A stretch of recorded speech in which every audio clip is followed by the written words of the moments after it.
Bonjour à tous, je vous propose aujourd'hui la partie B donc, de l'exercice 4 d'analyse du bac. Session donc contrôle, c'est la section mathématique du sujet donc, tunisien 2024, très beau sujet. La partie A, on a mis pas mal de temps à la faire, intéressante. Et la partie B, on est sur des suites d'intégrales. Donc ici, on considère des fonctions. Fonction ici fn définie sur 0 plus infini par fn de x égale intégrale de 0 à x de t puissance n f de t carré dt, avec f qui est donc la fonction d'expression exponentielle 1 moins racine de x qu'on a étudié en première partie. Et donc ici, il y a 4 questions, des récurrences et bien sûr des limites. Donc on est parti. Question 1a, donc on vous demande l'expression de f1 de x. Donc c'est l'intégrale de 0 à x de t puissance 1, donc t, f de t carré dt. Donc l'expression de f, c'est exponentielle 1 moins racine de x, donc ça fait t exponentielle de 1 moins racine de t carré dt. D'accord, mais t, x est positif, donc t appartient à l'intervalle donc 0x, donc t est positif, donc la racine de t carré est égale à t. Attention, si t est négatif, la racine de t carré, ça serait moins t. Donc on fait attention, on justifie. Donc ça veut dire que f1 de x, c'est donc l'intégrale de 0 à x de t exponentielle 1 moins t dt. On a ici une forme classique, un polynôme, un exponentiel. Ici, on va donc faire une intégration par partie, dans laquelle on va faire descendre le degré du polynôme. Donc ici, on va dériver t, et on va intégrer exponentielle 1 moins t, donc une primitive c'est moins exponentielle 1 moins t, ça c'est assez simple. Donc ça veut dire qu'on va poser donc u de t égale t, donc u' de t sera égal à 1, v de t c'est donc moins exponentielle 1 moins t, tandis que v' de t sera exponentielle 1 moins t. On n'a aucun problème d'intégration par partie parce que u, v, u' et v' sont continus, d'accord. Donc j'applique intégration par partie, entre crochets, je donc u fois v, donc moins t exponentielle 1 moins t, pris entre 0 et x, moins l'intégrale de 0 à x, de, donc nous ici, vous voyez, on a u v', donc on aura donc u' v, donc moins exponentielle 1 moins t. Comme il y a un moins ici, je vais le sortir par linéarité, il me reste ceci, donc j'implique en x, donc moins x exponentielle 1 moins x. En 0, le t fera 0. Plus, alors il me faut une primitive, on en a déjà une, voilà. Donc ça fait moins x exponentielle 1 moins x. Plus, donc, alors la valeur en x, donc moins exponentielle 1 moins x, moins la valeur en 0, donc ça fera plus, exponentielle 1 moins 0, donc ça fait e. Donc c'est très bien parce qu'il me faut un e. Ensuite on factorise par moins et par exponentielle 1 moins x, j'aurai donc x plus 1 exponentielle 1 moins x. C'est exactement ce qu'on voulait. Donc c'est QFD. Voilà, donc on a terminé cette première question. Question B, donc on est ici, on vient de faire la question A. Donc déterminer la limite en plus l'infini. Alors là on a un exponentiel ici, un x, c'est donc de la croissance comparée. Alors on va la préparer, ça veut dire qu'ici on prend donc on prend x, donc soit x positif, voilà. f1 de x, je vais transformer l'expression. Donc, x plus 1, on peut même développer. Mais avant, je vais faire une petite manip simple. On va ici transformer exponentielle 1 moins x et exponentielle 1 fois exponentielle moins x, d'accord? Je vais doucement. Ça fait donc x plus 1 e moins x. Donc on peut même dire que ça fait 1 sur ex. Donc, en développant, j'obtiens. Alors, x fois e, donc je mets le e d'abord, e, on aura x sur ex. Moins, je développe ensuite e multiplié par 1 sur e de x. Vous voyez que là, il n'y a pas de problème, parce que ici, ce facteur-là, c'est une croissance comparée, donc c'est exponentielle qui l'emporte, ça tend vers 0. Donc on rappelle, la limite de x sur e de x, ça fait 0. Quand x tend vers plus l'infini, croissance comparée. Bon, évidemment, l'exponentielle 1 sur e de x, ça tend vers 0.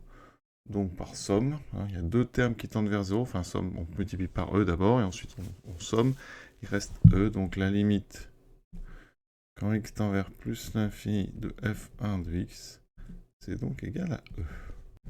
Question suivante, B2, donc on prend n supérieur ou égal à 1, montrer que pour tout x positif, il y a une relation, vous voyez, entre fn plus 1 de x et fn de x. Donc là, sans l'intégration par partie, hein, on va partir de fn plus 1 de x, donc je prends n supérieur ou égal à 1, x positif, l'intégrale, donc ici, j'aurai tn plus 1, f de t carré, donc on a déjà dit que ça faisait exponentielle de 1 moins t, dt, donc là on va faire une intégration par partie, on va un dériver ici, tn plus 1, ça fera n plus 1 tn, et comme tout à l'heure, hein, primitive, moins, voilà, donc, pour bien rédiger u de t, on va prendre tn plus 1, ce qui me donnera u' de t, c'est donc n plus 1 tn, v de t, moins exponentielle 1 moins t, v' de t, exponentielle 1 moins t.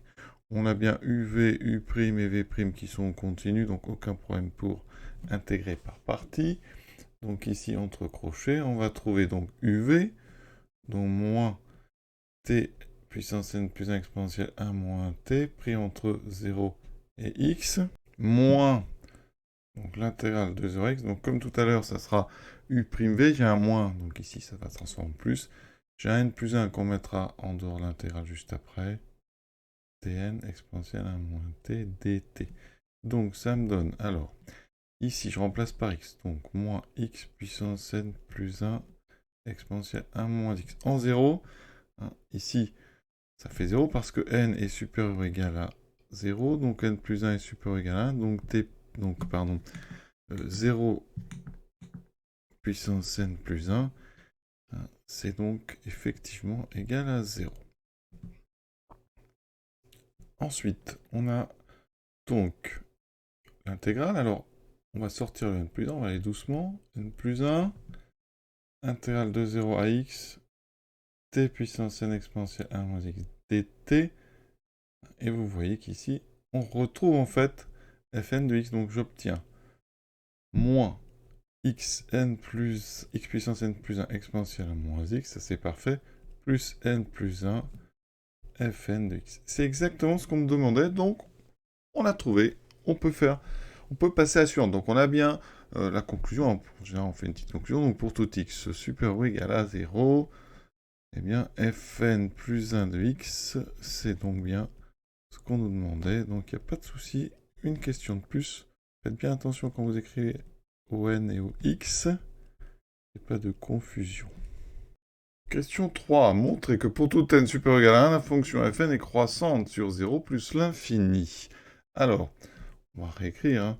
Pour tout x supérieur ou égal à 0, fn donc de x, c'est donc l'intégrale de 0 à x de t puissance n exponentielle 1 moins t dt. Alors, comment va-t-on procéder? Alors, on va rappeler, hein, le théorème donc fondamental de l'analyse. La fonction qui a, alors je vais pas prendre x, la fonction qui a t associe t puissance n exponentielle 1 moins t, elle est continue. D'accord, sur donc sur l'intégrale 0 plus l'infini.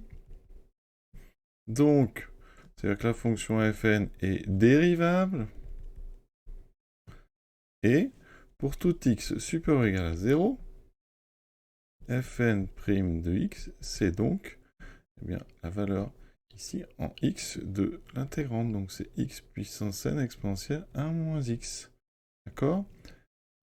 Et il se trouve que, eh bien, comme x est positif, hein, pour tout x positif, x puissance n est positif, exponentielle 1 moins x c'est un exponentiel, c'est toujours positif, donc ça veut dire que fn' de x est positif. Donc, la fonction fn a une dérivée positive, donc fn est croissante sur 0 plus l'infini. Alors, si on avait voulu la strict croissante, on aurait pris pour x strictement positif, x puissance n est strictement positif, donc ça veut dire que pour x strictement positif, la dérivée est positive, et la fonction fn est continue, donc elle aurait été strictement croissante. Mais là, on se contente de ça, parce qu'on vous demande uniquement la croissance. Maintenant, on passe à 3b. On est sur une récurrence montrée par récurrence. que pour tout n supérieur ou égal à 1, fn de x est inférieur ou égal à e fois n factoriel pour x supérieur ou égal à 0. Donc, qu'est-ce qu'on va faire? On va prendre donc soit x supérieur ou égal à 0, et on va donc initialiser. Initialisation. Donc je ne récupère pas la propriété qu'on va montrer, elle est bien claire. Qu'est-ce qu'on a? Donc pour n égale 1, f1 de x, on a dit que c'était donc e moins x plus 1 exponentielle 1 moins x. X est positif, donc x plus 1 est positif.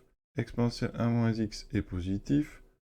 Donc ça veut dire que x plus 1 exponentielle 1 moins x est positif. Donc moins x plus 1 exponentielle 1 moins x est négatif. Si on ajoute e, je forme ici f1 de x et donc inférieur ou égal à e. Et si on prend e fois 1 factoriel, c'est égal à e. Donc effectivement, f1 de x est inférieur ou égal à e fois 1 factoriel. Donc ça, c'est exactement la propriété donc pour n égale 1. Donc c'est bien initialisé. Hérédité. Donc, soit n appartenant à n étoile, puisqu'on initialise à 1, tel que fn de x est inférieur ou égal à e fois n factoriel. Hein. X est supérieur ou égal à 0. On veut montrer quoi? Donc, on va quand même... Notre but, c'est de montrer que dans ce cas-là, fn plus 1 de x est inférieur ou égal à e fois n plus 1 factoriel. Alors, on vient de montrer une récurrence ici, une propriété, pardon, entre fn plus 1 et fn. D'accord? Donc, on va reconstruire ça. On sait que x est positif, d'accord? Donc, moins x puissance n plus 1 exponentielle moins x est évidemment négatif. D'accord? Ça veut dire que, ici, ça peut être intéressant. Donc, regarde, on va partir de fn de x. C'est inférieur ou égal à e fois n factoriel. On va multiplier par n plus 1.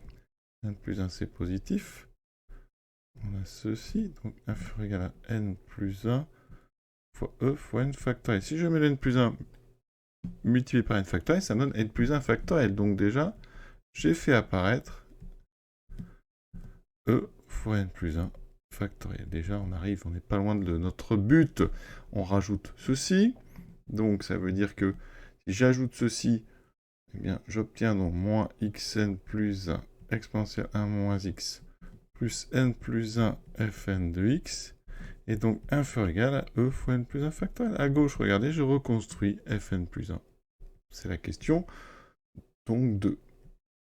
Fn plus 1 de x est donc inférieur ou égal à e fois n plus 1 factoriel. Hérédité vérifiée.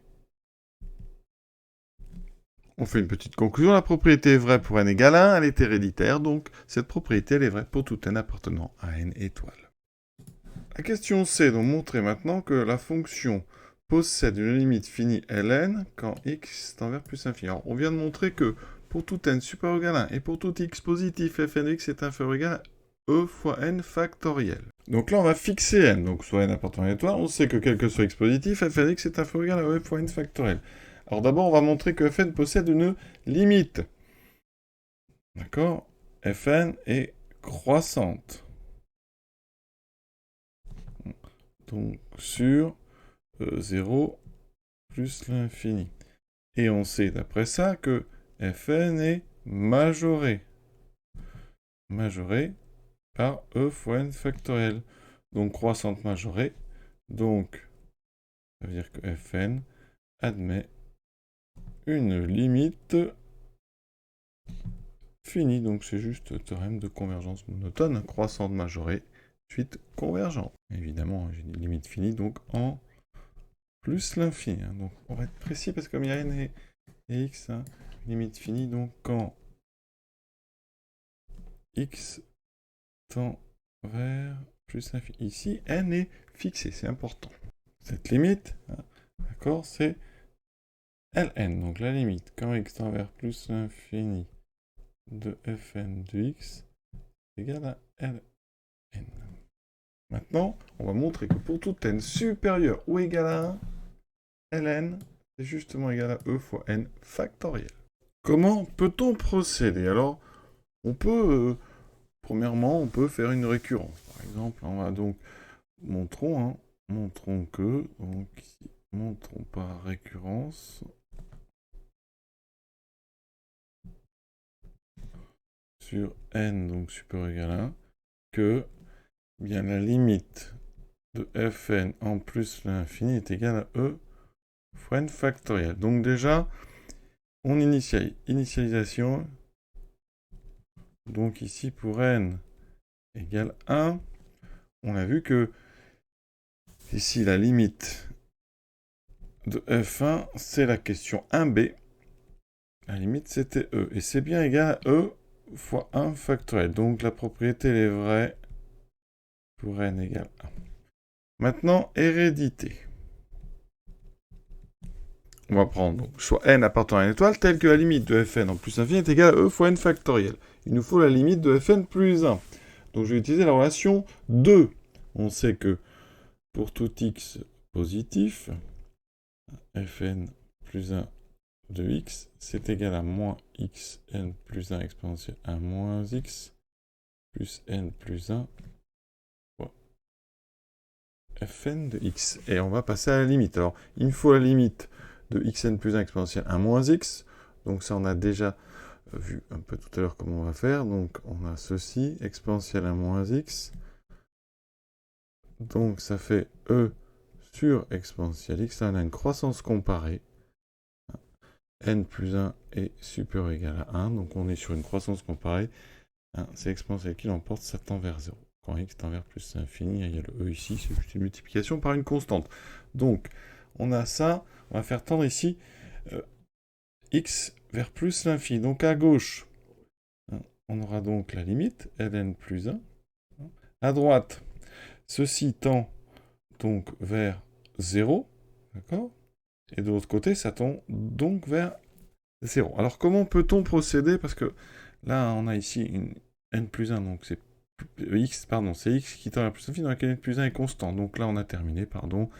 À gauche, ln plus 1. Ici, ça tend vers 0, plus n plus 1 fois ln.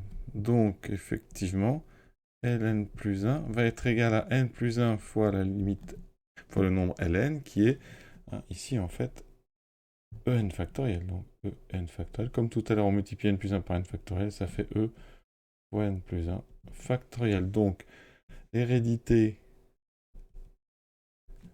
vérifiée. On fait notre petite conclusion, comme d'habitude. On dit les mêmes choses. C'est vrai pour n égale 1. La propriété, elle est héréditaire, donc elle est vraie pour tout n appartenant à n étoile. Donc on a bien démontré ce qu'il fallait. On peut aussi procéder autrement, en passant à la limite d'abord. Ici, on sait que pour tout x positif, donc fn plus 1 de x, c'est moins xn plus 1 exponentielle 1 moins x, plus fn de x. Donc ça veut dire qu'on fait tendre x vers plus l'infini. J'obtiens donc à gauche, on sait que ça converge, c'est la question d'avant. Donc ça fait ln plus 1. Là, on a dit que ça faisait 0. J'ai oublié, pardon, ici, de multiplier par n plus 1. Donc ici, il me reste plus n plus 1 ln. Donc j'ai une relation de récurrence. Donc pour tout n appartenant à n étoile, ln plus 1 est égal à n plus 1 fois ln, d'accord? Et ça, avec une petite récurrence, on peut montrer très vite que ça veut dire que ln, c'est donc n factoriel fois, n, on va faire n, ln plus 1, n plus 1, n plus 1, donc ln, c'est n factoriel fois L1, d'accord? Et comme L1, c'est E, ça fait n factoriel E. Donc ça, ici, pour cette partie-là, vous faites une petite récurrence simple pour n supérieur ou égal à 1. Voilà, et cet exercice est enfin terminé. Très bel exercice, très long. On est toujours sur des sujets vraiment d'un très beau niveau en Tunisie. Je vous souhaite une bonne fin de journée à tous et à bientôt.